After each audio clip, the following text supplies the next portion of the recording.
Vamos ser honestos por um instante. Pense no seu dia de hoje ou talvez no de ontem. Em algum momento você sentiu aquele calor subindo pelo pescoço, aquela vontade quase incontrolável de responder de forma ríspida, de buzinar com força no trânsito, de digitar uma mensagem com os polegares nervosos, carregada de sarcasmo? Talvez tenha sido na fila do supermercado quando alguém furou a sua frente. Ou numa reunião de trabalho, quando uma ideia sua foi descartada sem a menor consideração. Pode ter sido algo ainda menor.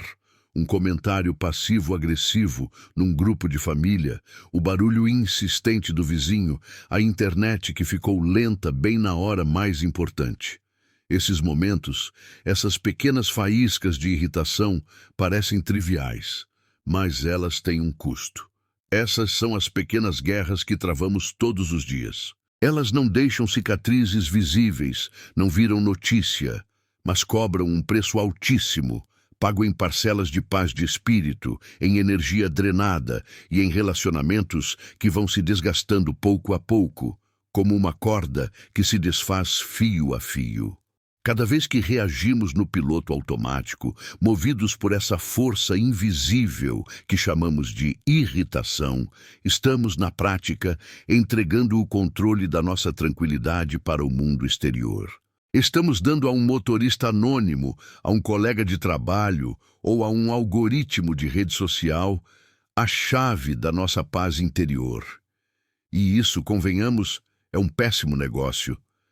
A gente se orgulha de ter controle sobre nossa carreira, nossas finanças, nossa casa, mas entregamos o controle do nosso estado de espírito por qualquer banalidade. Há quase 2000 anos, um filósofo estoico chamado Epicteto, um homem que conheceu os dois extremos da vida, nasceu escravo e se tornou um dos mestres mais influentes de Roma, disse algo que, à primeira vista, parece simples demais. Não são os eventos que nos perturbam, mas o nosso julgamento sobre eles. Pense nisso por um segundo.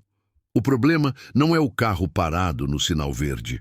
É o nosso julgamento de que aquilo é um desrespeito, uma afronta ao nosso tempo. O problema não é a crítica que recebemos. É a nossa interpretação de que ela é um ataque pessoal, uma prova da nossa incompetência. É nesse espaço minúsculo, nesse piscar de olhos entre o que acontece e o que nós decidimos que aquilo significa, que reside todo o nosso poder. E a maioria de nós nem sabe que esse espaço existe, vivendo como uma folha ao vento, levada por qualquer sopro de provocação. A grande questão é que vivemos como uma bola de sinuca emocional. Somos atingidos por um evento, o gatilho, e saímos em uma trajetória previsível de raiva, frustração ou ressentimento. Acreditamos que essa é a única reação possível, que a emoção simplesmente acontece conosco, como a chuva. Mas e se eu te dissesse que essa trajetória não é inevitável? E se, em vez de sermos a bola, pudéssemos nos tornar o jogador com o taco na mão, decidindo conscientemente a direção da próxima jogada? A tese que vamos explorar juntos aqui é exatamente esta.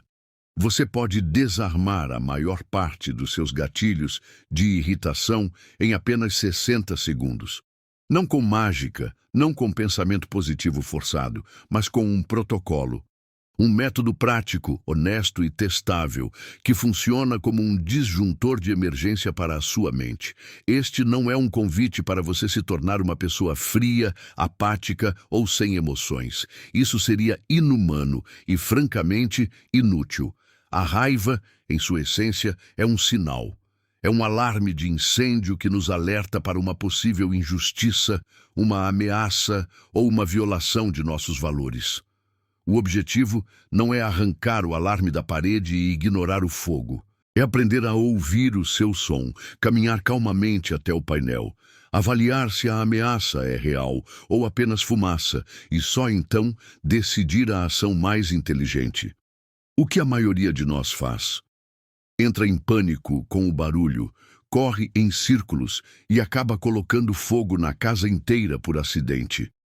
Inteligência emocional especialmente sob a lente prática do estoicismo, não é sobre suprimir a emoção, mas sobre regular a resposta. É a habilidade de olhar para dentro e dizer: eu vejo você, raiva. Eu sinto você no meu corpo, mas quem está no comando aqui sou eu.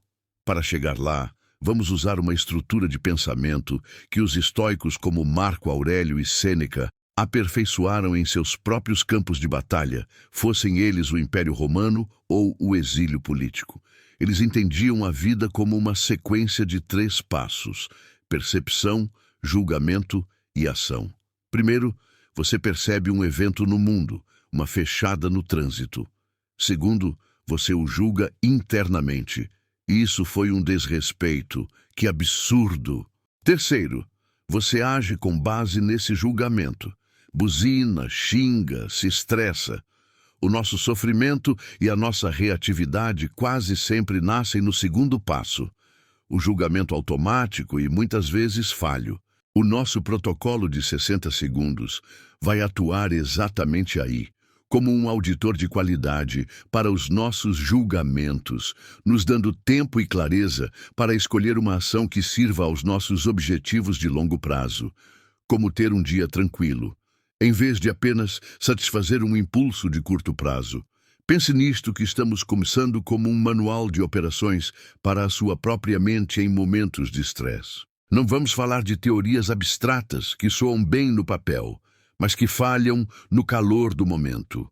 Vamos construir juntos uma ferramenta real, uma ferramenta que não exige anos de meditação em um monastério, mas sim 60 segundos de atenção deliberada no meio do caos do seu dia.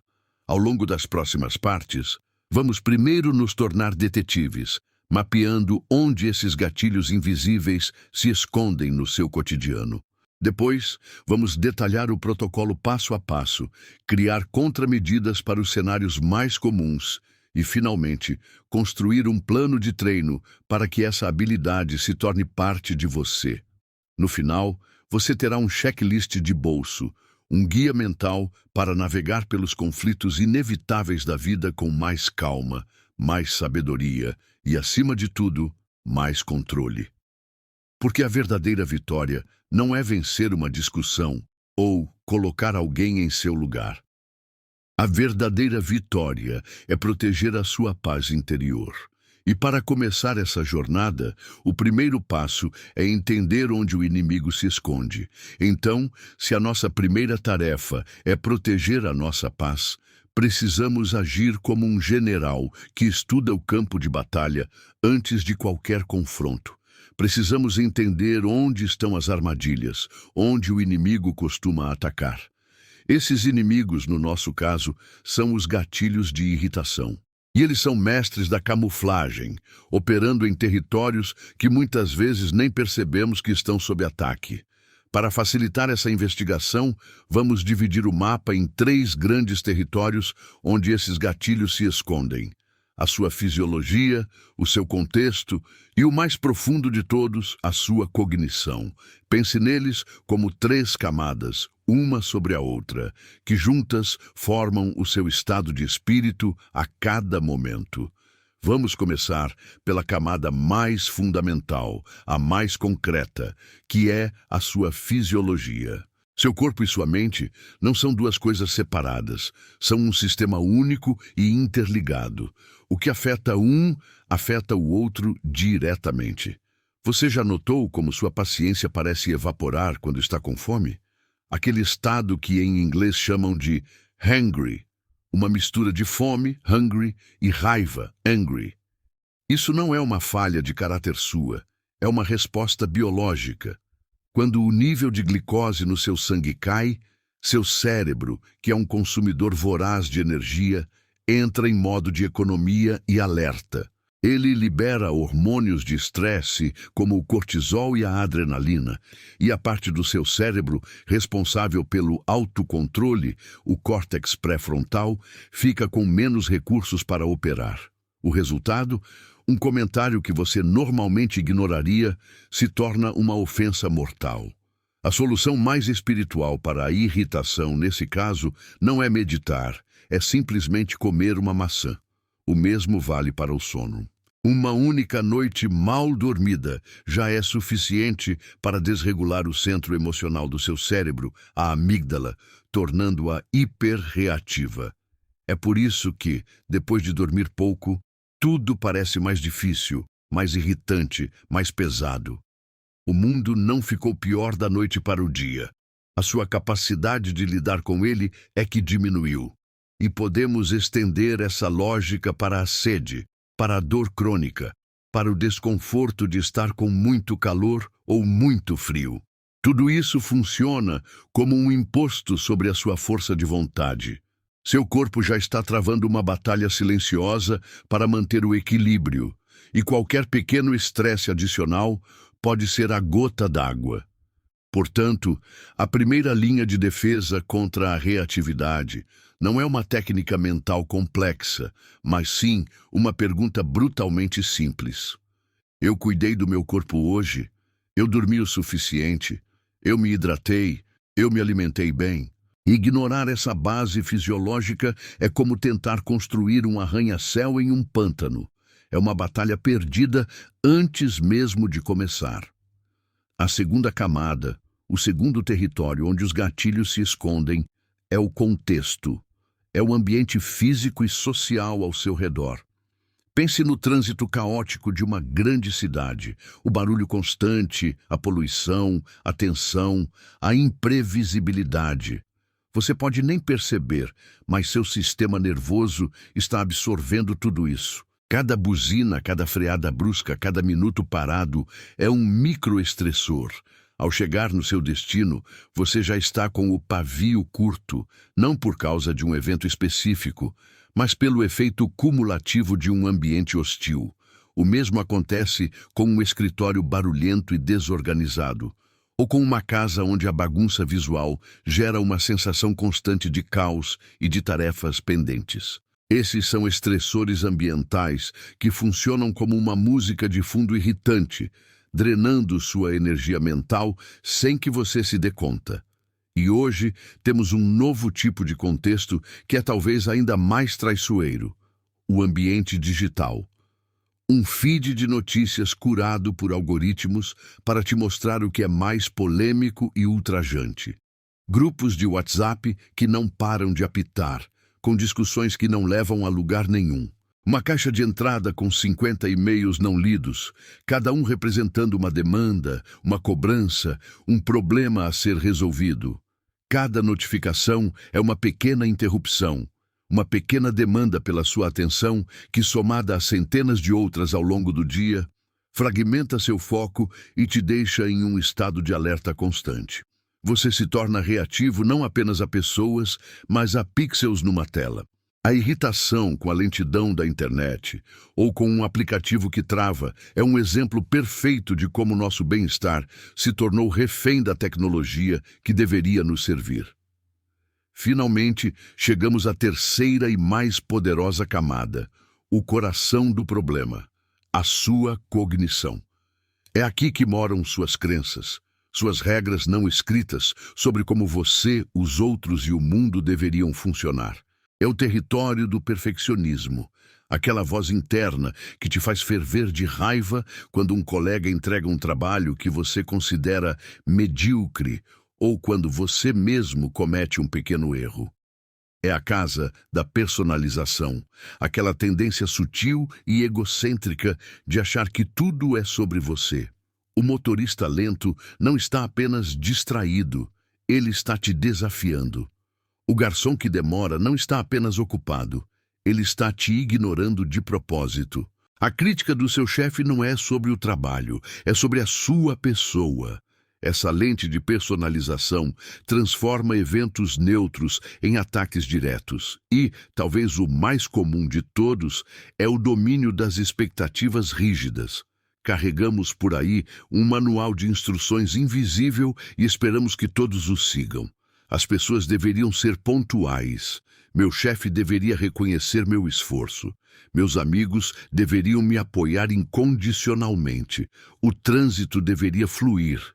Cada vez que a realidade, em sua gloriosa e caótica complexidade, não se encaixa nesse roteiro perfeito que você escreveu na sua cabeça, um gatilho é disparado. A fonte da sua irritação, nesse caso, não é o evento em si, mas o atrito violento entre a realidade e a sua expectativa. Você não está com raiva do que é, mas do que você acha que deveria ser. E essa é uma batalha que você está destinado a perder todos os dias. Para começar a desarmar essas 3 camadas, a primeira ferramenta prática é a mais simples, um diário de gatilhos. Não se assuste, não precisa ser um caderno de capa de couro. Pode ser o bloco de notas do seu celular.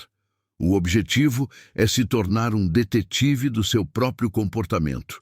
Durante a próxima semana, sempre que sentir aquela onda de irritação, aquela vontade de reagir, faça uma pausa de 10 segundos e anote 4 coisas. 1. Onde eu estava e o que estava acontecendo. No trânsito um carro me cortou. 2. Quem estava envolvido. Um motorista anônimo, meu colega de trabalho. 3. Qual foi a sensação no meu corpo? Calor no peito, mandíbula travada, coração acelerado. 4. Qual foi o primeiro pensamento automático que veio à minha cabeça? Que idiota! Ele não pode fazer isso. Esse simples ato de observação e registro é incrivelmente poderoso. Primeiro, ele te força a fazer uma pausa, interrompendo o caminho direto do gatilho para a reação. Segundo, ele começa a te mostrar padrões que antes eram invisíveis. Você talvez descubra que sua paciência acaba sempre por volta das 11h da manhã, pouco antes do almoço, gatilho fisiológico. Ou que certos tópicos de conversa com uma pessoa específica são sempre um campo minado, gatilho de contexto social, plus cognitivo. Ou que sua maior fonte de irritação é quando você sente que seu tempo está sendo desperdiçado, gatilho cognitivo de expectativa. Esse mapa é o primeiro passo essencial para prever e, eventualmente, neutralizar os gatilhos antes que eles tomem o controle. É um trabalho de inteligência e o caso a ser resolvido é a sua própria paz. Agora que você tem o mapa e sabe onde procurar, está na hora de aprender a usar a ferramenta que vai te permitir desarmar essas bombas em tempo real. Então, você começou o seu trabalho de detetive. Você tem o seu mapa, ainda que um rascunho, de onde os gatilhos se escondem. Você já sabe que precisa cuidar da sua fisiologia, prestar atenção ao seu contexto e, principalmente, questionar suas próprias cognições, seus pensamentos automáticos. Mas saber onde a armadilha está é apenas metade da batalha. A outra metade é saber como desarmá-la quando você pisa nela. Porque, sejamos realistas, você vai pisar nela. A vida vai continuar acontecendo.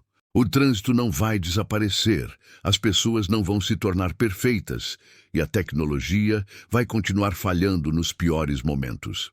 O que nós precisamos é de um plano de ação para o exato instante em que o alarme interno dispara.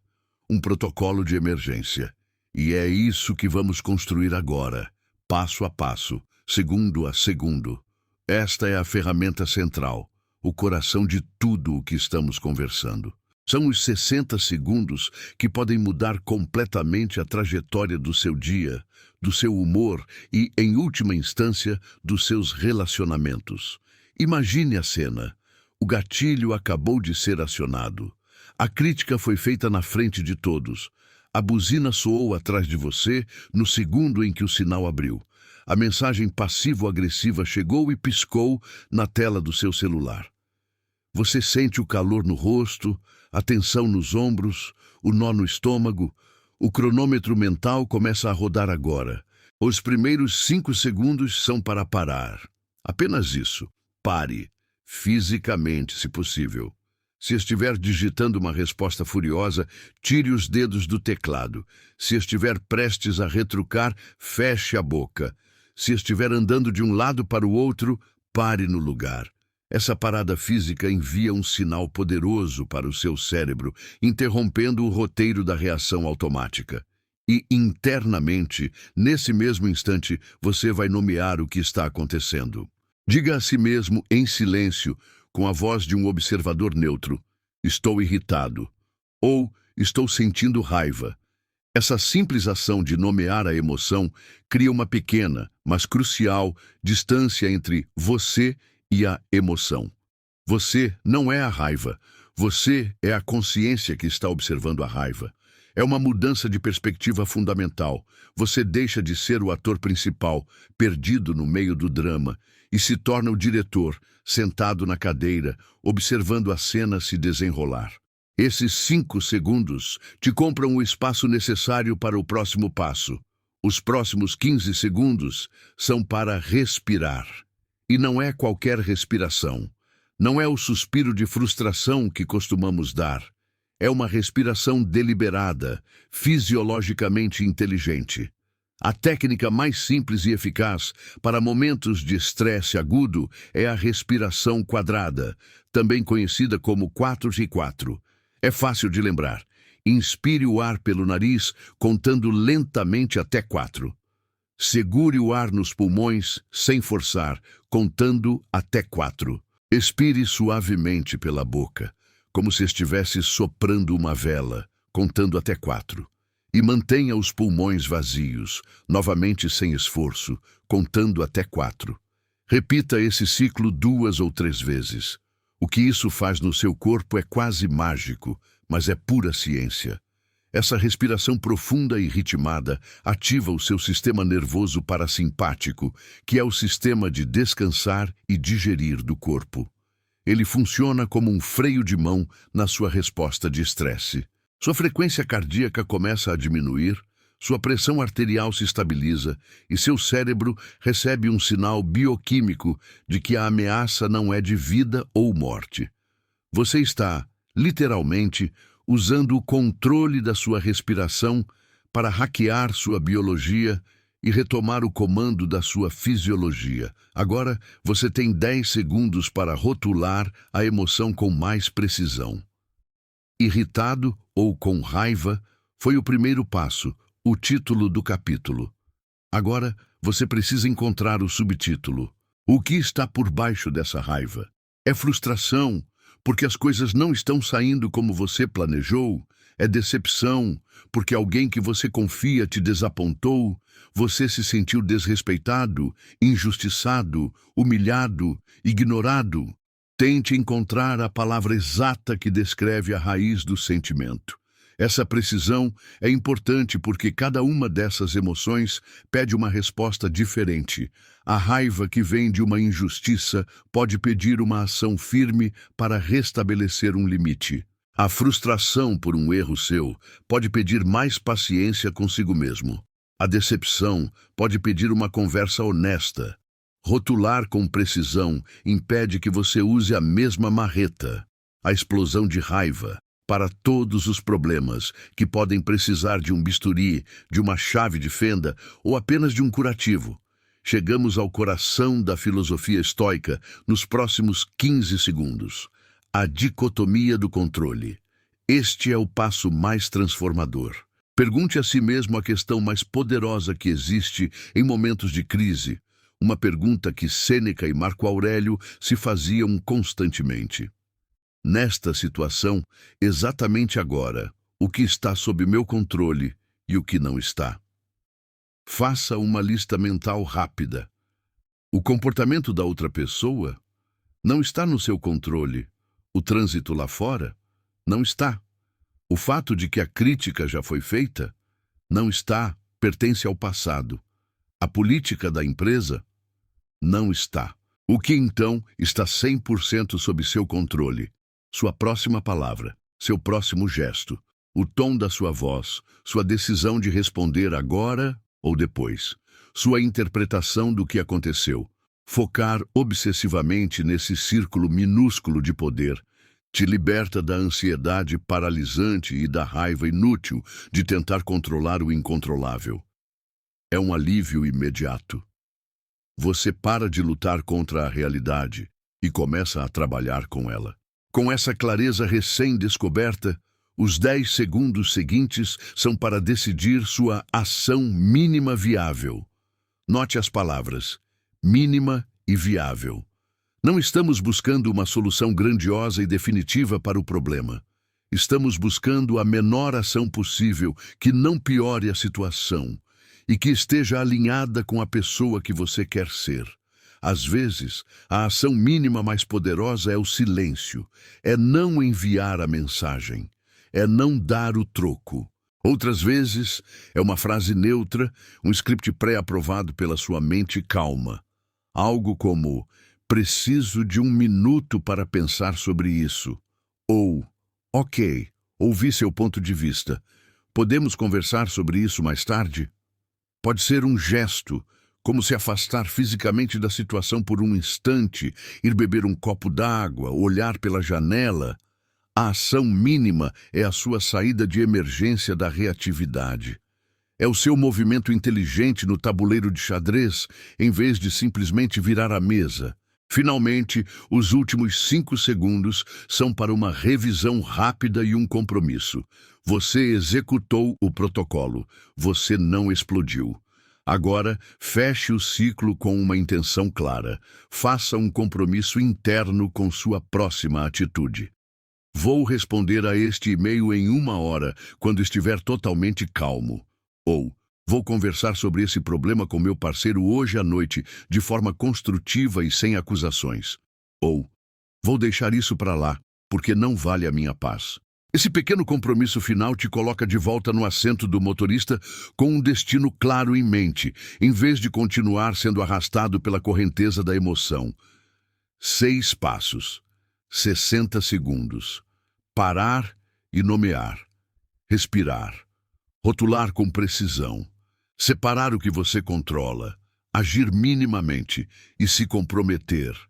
Parece simples na teoria. E é. Mas simples não significa fácil. Exige prática deliberada. Exige a vontade de interromper um padrão de anos, talvez décadas, de reatividade.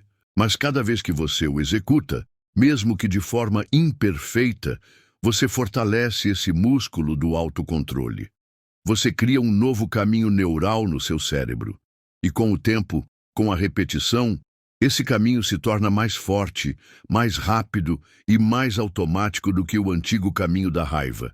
Ele se torna a sua nova resposta padrão, e é aí que a verdadeira liberdade começa. Ter um protocolo é como ter um canivete suíço no bolso. É uma ferramenta versátil, útil para muitas situações. Mas um bom artesão sabe que para trabalhos específicos, ferramentas específicas funcionam melhor. Agora que você tem o seu protocolo de 60 segundos, vamos afiar as lâminas dele e aprender a aplicá-lo a algumas das categorias de gatilhos mais comuns e dolorosas que enfrentamos no dia a dia. Porque a teoria só ganha vida de verdade quando a colocamos à prova no mundo real, no meio do caos, onde ela realmente importa. Vamos analisar 5 desses campos de batalha emocionais: a injustiça, a lentidão, a crítica, a quebra de acordos e os ambientes hostis. Vamos começar com um dos gatilhos mais poderosos e universais: a sensação de injustiça ou desrespeito. É quando alguém leva o crédito pelo seu trabalho numa reunião. É quando você é acusado de algo que não fez. É quando alguém fala com você em um tom de voz que te diminui, te humilha, na frente dos outros ou no privado.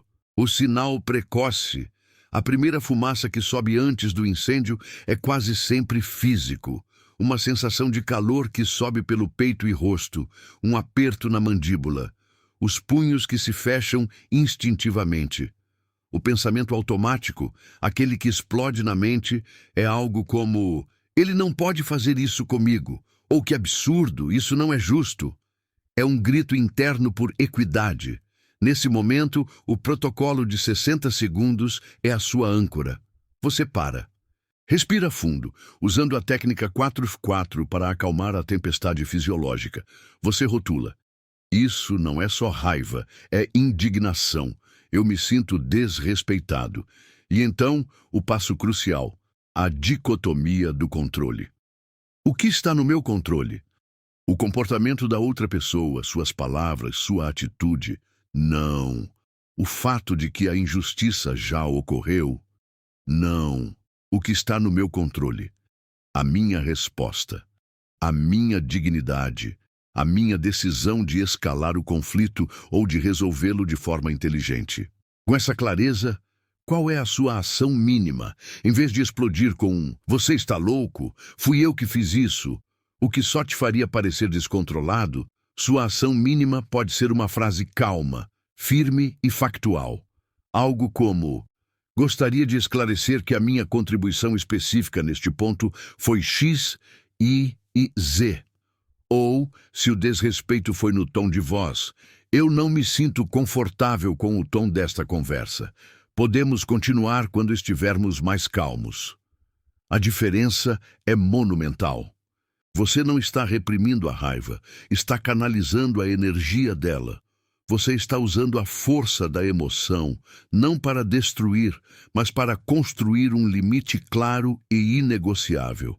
Agora, pensemos em outro gatilho que atormenta a vida moderna: a lentidão e a ineficiência. A fila do banco que não anda, o sistema do computador que trava bem na hora do prazo final, o colega de trabalho que demora uma eternidade para explicar algo simples, o atendente de telemarketing seguindo um script interminável. O sinal precoce aqui é a impaciência física. A perna que balança sem parar, os dedos que tamborilam na mesa, os suspiros cada vez mais audíveis. O pensamento automático é: que incrível perda de tempo! Eu poderia estar fazendo algo muito mais útil. A nossa mente odeia o vácuo, odeia a sensação de impotência. Como o protocolo se aplica aqui? Você para de balançar a perna, respira, rotula o sentimento: estou frustrado, impaciente. E então, a dicotomia do controle. A velocidade da fila está no meu controle? A qualidade do software da empresa? A capacidade do atendente? Não, não e não. Tentar acelerar essas coisas com raiva é como gritar com a chuva para que ela pare. É inútil e exaustivo. O que está no meu controle? A minha atenção, a minha atitude durante essa espera forçada. E aqui, a sua ação mínima é um redirecionamento de foco. Em vez de ficar remoendo a frustração, você pode usar esse tempo. Pode ouvir um podcast ou um audiolivro no seu fone. Pode organizar mentalmente sua lista de tarefas para o resto do dia. Pode praticar sua respiração 4x4 de forma discreta. Pode observar as pessoas ao redor, não com julgamento, mas com curiosidade. Você transforma um momento de frustração passiva em um momento de atividade interna e consciente. Você não pode controlar o tempo, mas pode controlar como você o habita. E quanto ao gatilho da crítica ou humilhação, esse é particularmente doloroso porque atinge diretamente o nosso ego, a nossa autoimagem. Seja uma crítica construtiva, mal entregue, ou um ataque direto, a reação inicial é muitas vezes a mesma. O sinal precoce é uma sensação de encolhimento, de vergonha, ou o seu oposto polar, uma defensividade agressiva e imediata. O pensamento automático pode ser: ele acha que eu sou um idiota, ou quem ele pensa que é para me dizer isso? Nosso instinto é contra-atacar ou nos justificar desesperadamente. Aqui, o protocolo de 60 segundos nos oferece uma terceira via. Você para, respira, rotula. Eu me sinto exposto, envergonhado, meu orgulho foi ferido. E então, a dicotomia do controle aplicada com a sabedoria de Marco Aurélio, que se fazia uma pergunta genial diante de qualquer crítica: o que essa pessoa disse é verdade? Se a crítica tiver um pingo de verdade, mesmo que mal expressa, o que está no meu controle é aprender com ela. Agradecer, mesmo que mentalmente, por alguém ter me mostrado um ponto cego. Se a crítica for completamente falsa e mal intencionada, por que ela deveria me perturbar? Como diziam os estoicos, é apenas um som, um ruído vazio. A sua ação mínima, em vez de uma defesa inflamada, pode ser uma pergunta calma e curiosa. Você pode me dar um exemplo específico para que eu possa entender melhor o seu ponto? Essa simples pergunta desarma 90% dos ataques. Ela mostra que você é seguro o suficiente para ouvir, força o crítico a ser específico em vez de genérico e transforma um potencial conflito em uma possível oportunidade de aprendizado. Você se recusa a jogar o jogo da ofensa e convida o outro para o jogo da clareza. Pensemos também na quebra de acordos. Alguém que prometeu te ajudar e não apareceu. Um prazo que um colega não cumpriu e que te prejudicou. Um combinado com seu parceiro ou parceira que foi ignorado. Isso gera uma sensação de traição, de decepção. O pensamento automático é: eu não posso acreditar, eu confiei em você. A raiva aqui vem da expectativa frustrada. O protocolo te ajuda a não reagir com acusações. Você para, respira, rotula. Estou decepcionado. Sinto que minha confiança foi quebrada. Dicotomia do controle. Não posso voltar no tempo e fazer a pessoa cumprir o acordo. Mas posso controlar como eu lido com as consequências e como eu comunico meu desapontamento. A ação mínima não é uma explosão de cobranças, mas uma conversa focada no problema e no futuro. Nós tínhamos combinado X, e isso não aconteceu. Isso me colocou em uma situação difícil. O que podemos fazer para resolver isso agora e como podemos garantir que não aconteça de novo? Você move a conversa da culpa do passado para a solução do presente e a prevenção do futuro. Por fim, o gatilho do barulho ou do ambiente hostil. O vizinho com a música alta, a obra do outro lado da rua, o caos sensorial de um lugar lotado. Aqui, a irritação é puramente sensorial no início, mas rapidamente se torna cognitiva. Que falta de respeito! Ele não pensa nos outros? O protocolo é sua ferramenta para não deixar que um estressor externo se torne um tormento interno. Pare, respire, rotule. Estou sobrecarregado sensorialmente, irritado com a invasão do meu espaço. Dicotomia do controle. Posso controlar o vizinho? Dificilmente, mas posso controlar minha resposta ao barulho. A ação mínima pode ser prática. Colocar fones de ouvido com cancelamento de ruído. Pode ser mudar de cômodo. Ou, se for apropriado e seguro, pode ser uma comunicação não agressiva. Olá, vizinho. Sei que talvez você não tenha percebido, mas o som está bastante alto aqui. Seria possível abaixar um pouco? Muitas vezes, a outra pessoa nem tem consciência do incômodo que está causando. A raiva assume a pior intenção, enquanto a ação calma busca a melhor solução. Em todos esses cenários, o erro mais comum é oscilar entre dois extremos: reprimir ou explodir. Reprimir é engolir a raiva, fingir que ela não existe. Isso é perigoso.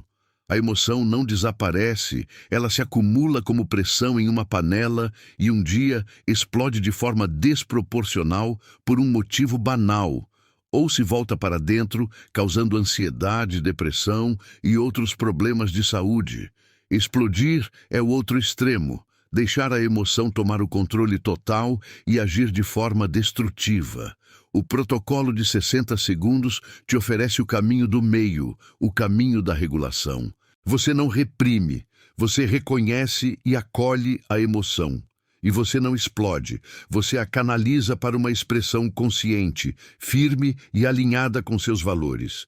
Você se torna o mestre da sua energia emocional e não mais seu escravo.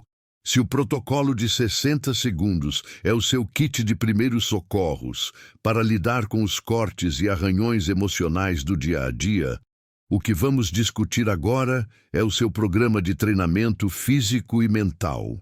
É a sua rotina de exercícios para fortalecer o seu músculo do autocontrole e da serenidade. Porque assim como um atleta não fica forte apenas tratando lesões, mas sim treinando consistentemente para preveni-las, nós não construímos uma mente resiliente apenas reagindo a crises. Nós a construímos através de práticas diárias deliberadas que nos blindam contra os gatilhos antes mesmo que eles apareçam. O objetivo é passar de um bombeiro que vive apagando incêndios para um arquiteto que projeta uma vida fundamentalmente mais resistente ao fogo. A primeira e talvez mais poderosa dessas práticas de treinamento é uma ferramenta estoica com um nome um pouco intimidador, Premeditatio Malorum, que pode ser traduzido como a premeditação dos males, ou, de uma forma mais prática, a visualização negativa. Parece pessimista, eu sei, mas é incrivelmente pragmático e libertador.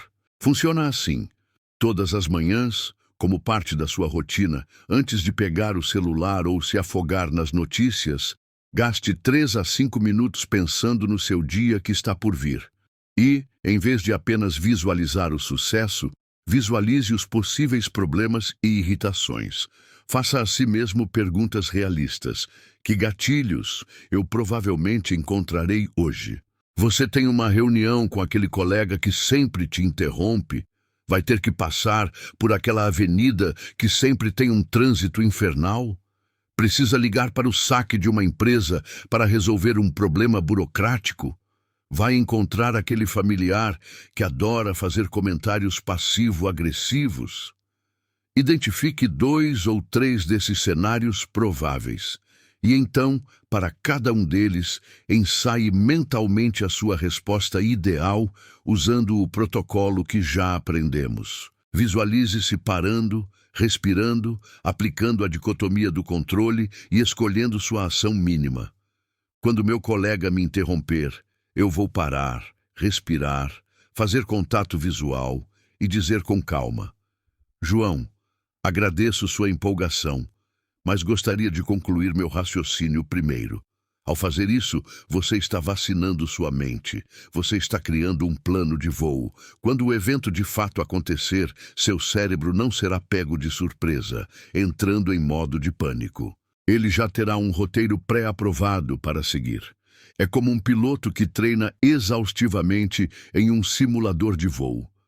Quando a emergência real acontece, suas ações são quase automáticas, mas são as ações corretas, treinadas, e não as de puro instinto.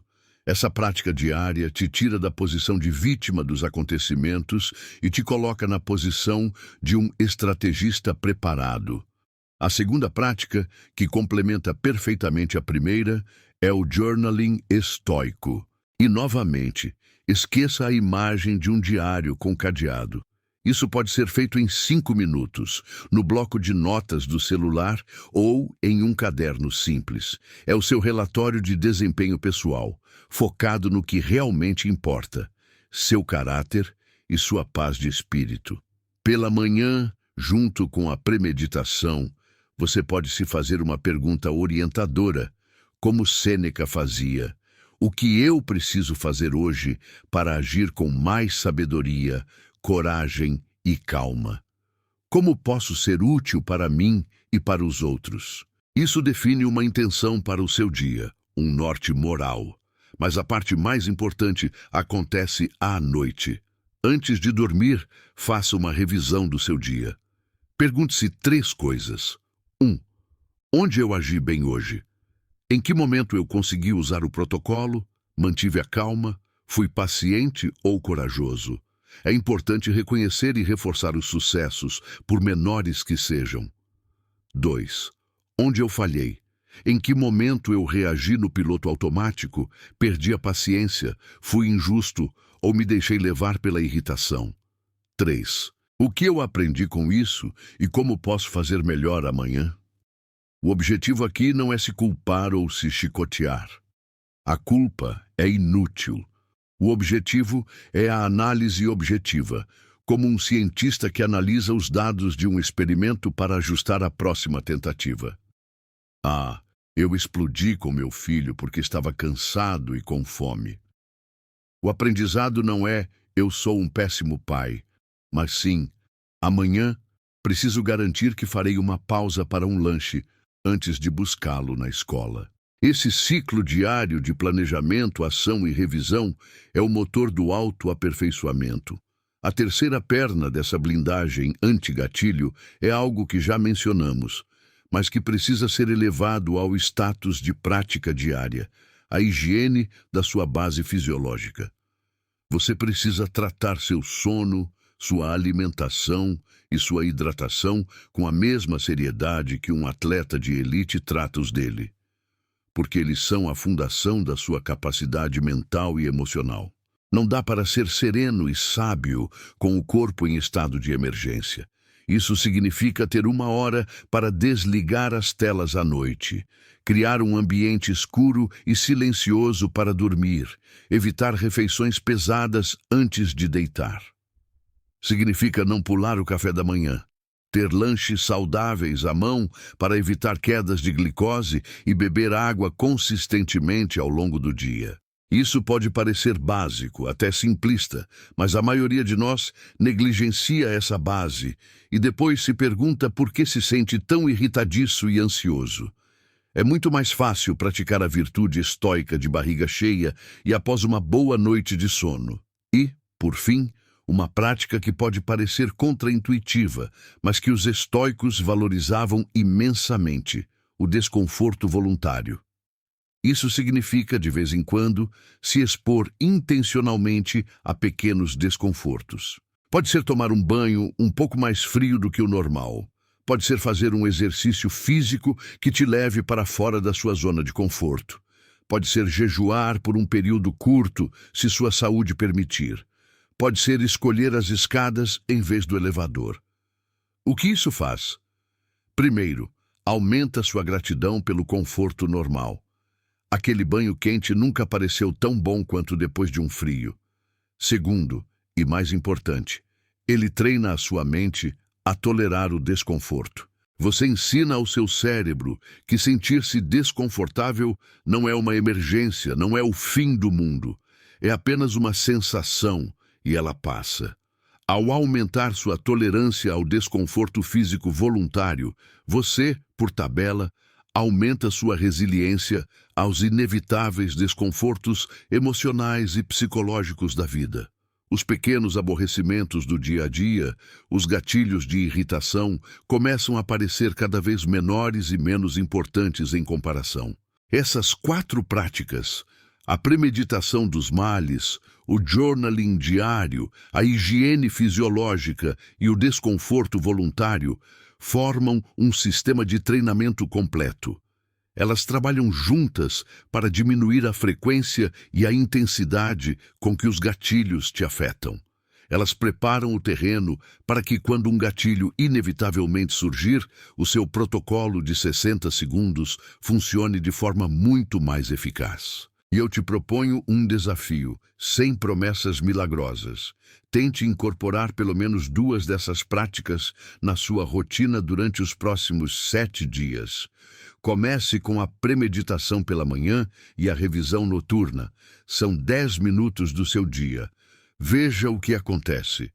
Observe se você não começa a se sentir um pouco mais no controle, um pouco mais calmo, um pouco mais preparado para o que quer que a vida jogue na sua direção. Se o nosso treino diário é a academia, onde fortalecemos nossos músculos mentais, o mundo moderno é a arena onde esses músculos são testados. E é uma arena implacável. Os princípios estoicos foram forjados em Roma, em meio a intrigas políticas, guerras e exílios. Mas, de muitas formas, os campos de batalha que enfrentamos hoje são ainda mais complexos, mais sutis e mais constantes. Nossos gatilhos não vêm apenas de um imperador tirano ou de um exército invasor. Eles vêm de notificações que piscam, de comentários anônimos, de engarrafamentos intermináveis e de uma cultura de urgência que nunca desliga. Vamos então pegar todo o nosso arsenal. O protocolo de 60 segundos, as contramedidas e a blindagem do treino diário, e aplicá-lo a 3 dos campos de batalha mais traiçoeiros do século XXI: as telas, o trânsito e e o trabalho. Vamos começar pelo mais novo e talvez mais perigoso: as telas, as redes sociais, os grupos de mensagens, as caixas de e-mail.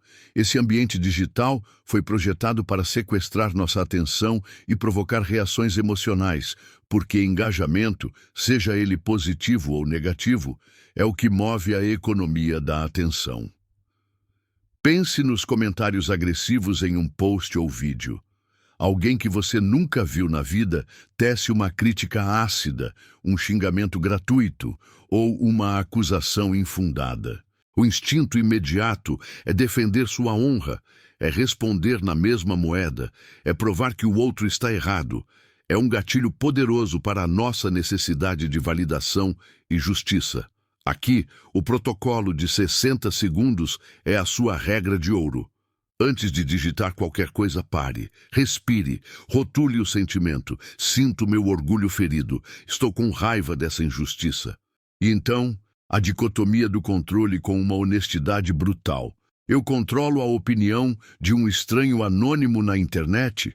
Eu posso, com um parágrafo, mudar a visão de mundo de alguém que provavelmente só quer provocar? A resposta é quase sempre um sonoro não. Tentar fazer isso é como tentar esvaziar o oceano com um balde. É uma perda total de tempo e de paz de espírito. Qual é a sua ação mínima e mais poderosa aqui? Na grande maioria das vezes, é o silêncio. É a ação de não fazer nada. Silenciar a notificação. Bloquear a pessoa, apagar o comentário sem sequer responder. Lembre-se do que dizia Marco Aurélio: a melhor vingança é ser diferente do seu inimigo.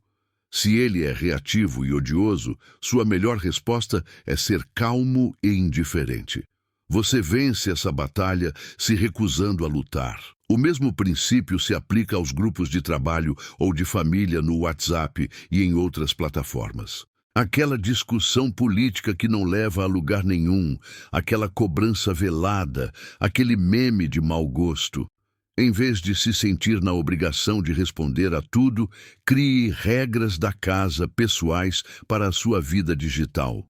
São protocolos preventivos. Por exemplo, eu não respondo a mensagens de trabalho depois das 19 horas. Ou eu sempre espero, no mínimo, 10 minutos antes de responder a qualquer mensagem que me cause uma forte reação emocional. Ou eu silencio proativamente grupos que são uma fonte constante de estresse. Você não precisa anunciar essas regras ao mundo. Elas são para você. Elas criam um atrito deliberado e saudável entre o impulso de reagir e a sua ação, te dando o espaço necessário para escolher com sabedoria. O segundo campo de batalha é um clássico: o trânsito. É um microcosmo perfeito para o estudo da raiva. Pessoas anônimas, encapsuladas em caixas de metal, competindo por espaço com um senso de urgência e direito. A fechada, a buzina, a lentidão. Cada evento é um gatilho em potencial. A premeditação que falamos na parte anterior é sua arma secreta aqui. Antes mesmo de ligar o carro, aceite a realidade. Eu provavelmente vou pegar trânsito. Pessoas vão cometer erros. Isso faz parte do sistema. Essa aceitação prévia já desarma 50% da sua raiva, porque sua expectativa se alinha com a realidade. Quando o gatilho inevitável acontece, alguém te corta de forma perigosa, o protocolo entra em ação. Pare de xingar. Respire fundo, em vez de buzinar loucamente. Rotule. Senti medo. Agora estou com raiva. Dicotomia do controle. Posso controlar o outro motorista? Posso educá-lo com a minha buzina ou meus gestos? Não. O que eu posso controlar? Minha velocidade, minha distância segura do carro da frente, minha atenção na estrada e, principalmente, meu estado emocional interno. A ação mínima aqui não é acelerar para dar o troco, um impulso infantil que pode causar um acidente grave. A ação mínima é focar na sua própria segurança. É talvez mudar de faixa, se afastar do perigo e, o mais importante, redirecionar sua atenção. Em vez de ficar remoendo o incidente, aumente o volume do seu podcast, cante junto com a música, preste atenção na sua respiração. Você transforma o que seria um tempo de estresse e ruminação em um tempo de prática de autocontrole. Sua paz vale infinitamente mais do que a satisfação fugaz de ensinar uma lição a um estranho que você nunca mais verá na vida. Finalmente, o terceiro campo de batalha, o trabalho. As reuniões intermináveis, os prazos apertados, as políticas burocráticas, as relações de poder. É um ambiente fértil para gatilhos de frustração, injustiça e ansiedade. Imagine que você está em uma reunião e seu chefe critica seu projeto na frente de todos, de uma forma que você considera injusta.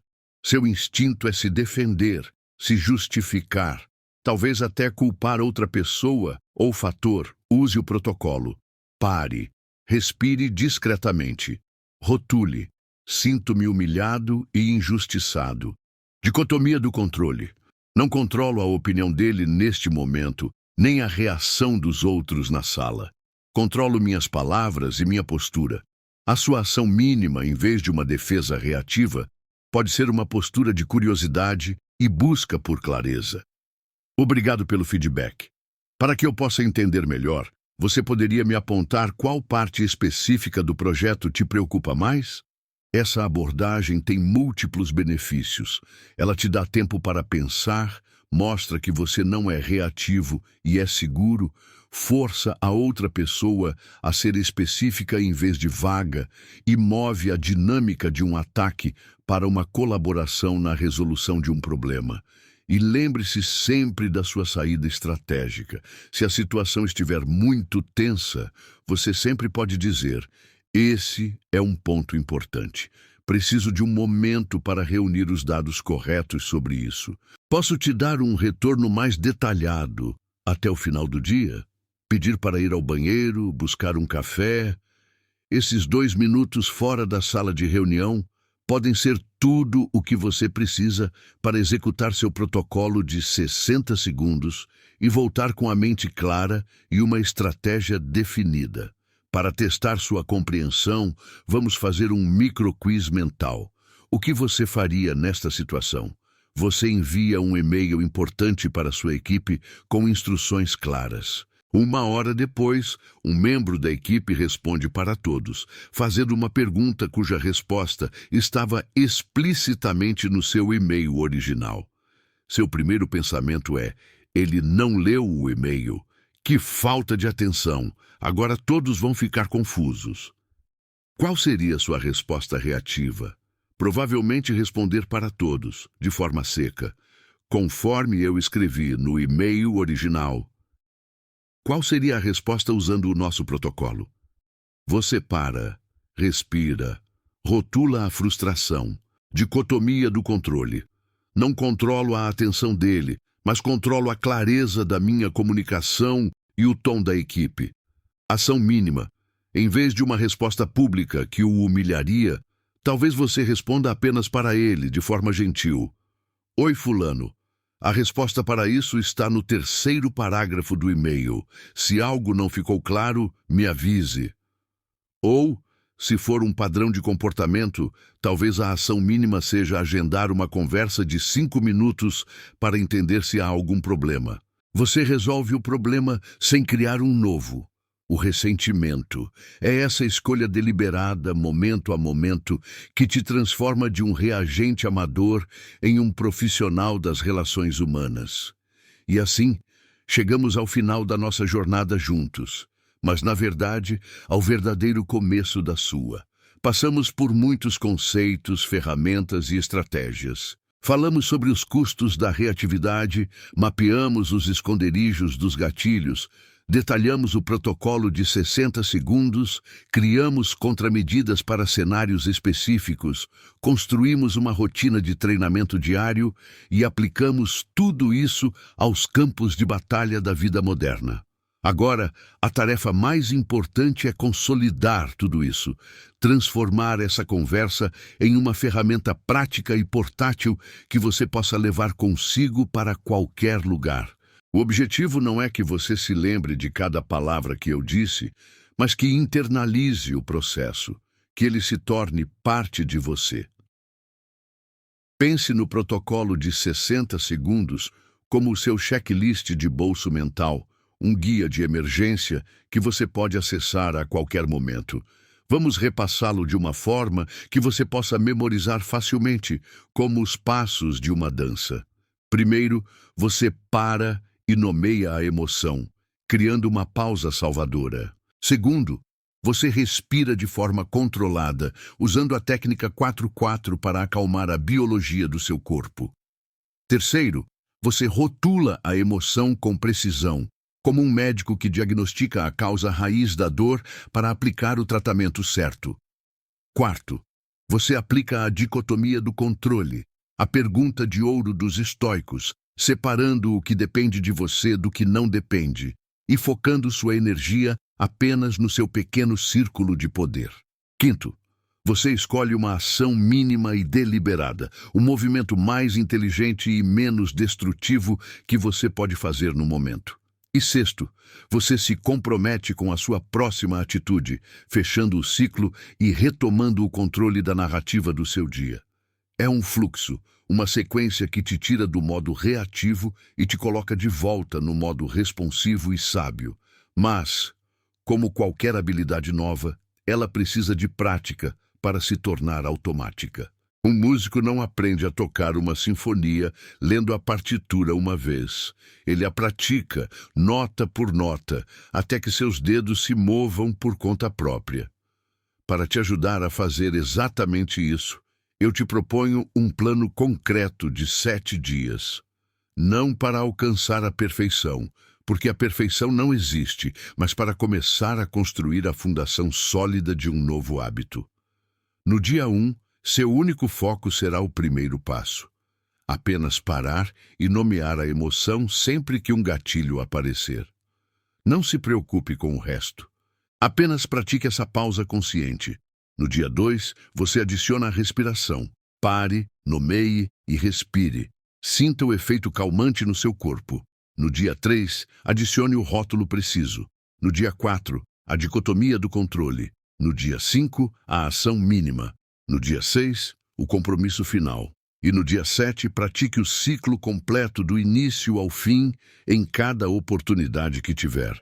Ao mesmo tempo, tente incorporar a premeditação pela manhã e a revisão rápida à noite.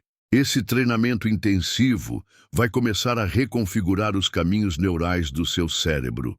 O antigo caminho da raiva começará a ficar coberto de mato por falta de uso, enquanto o novo caminho da resposta consciente se tornará uma estrada larga e bem pavimentada.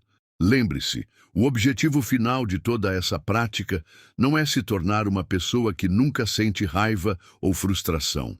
É se tornar alguém que não é mais escravo dessas emoções. O objetivo não é vencer todos os debates ou estar sempre certo. É proteger a sua tranquilidade, a sua cidadela interior, como dizia o imperador estoico Marco Aurélio. A verdadeira virtude, a verdadeira força, não busca o aplauso dos outros, mas a aprovação da sua própria consciência. A paz que você ganha ao não reagir, ao escolher a resposta sábia em vez da resposta impulsiva, é uma vitória muito mais doce e duradoura do que a satisfação momentânea de colocar alguém em seu lugar. Você não está fazendo isso para os outros. Você está fazendo isso por você. Pela sua saúde mental, pela qualidade dos seus relacionamentos, pela sua capacidade de focar sua preciosa energia no que realmente importa na sua vida. O poder de escolher sua resposta, de encontrar calma no meio do caos, já está dentro de você. Ele sempre esteve. Agora, você tem um mapa e um conjunto de ferramentas para acessá-lo. O trabalho, a prática, a jornada, tudo isso começa agora. E como um primeiro passo nesse compromisso, eu te convido a pensar, agora mesmo, em um gatilho que você enfrenta com frequência e em qual será a sua nova resposta planejada, sua ação mínima. Visualize-se executando-a com sucesso. Esse ato de intenção consciente é o primeiro passo para deixar de ser a bola de sinuca, jogada de um lado para o outro pelas circunstâncias, e se tornar, de uma vez por todas, o jogador. A escolha, como sempre, é e sempre será sua. Antes de terminarmos, eu quero dizer uma coisa. Nós, aqui do canal Código Estoico, somos imensamente e sinceramente gratos por você ter dedicado seu tempo a esta jornada. O fato de você estar aqui, buscando ativamente melhorar a si mesmo, buscando fortalecer sua mente e seu espírito, diz muito sobre quem você é. Em um mundo que muitas vezes nos empurra para a distração e a reatividade, você escolheu o caminho mais difícil e mais recompensador, o do autoconhecimento e do autocontrole. Por essa escolha, por sua busca e por nos permitir fazer parte dela, nosso muito obrigado.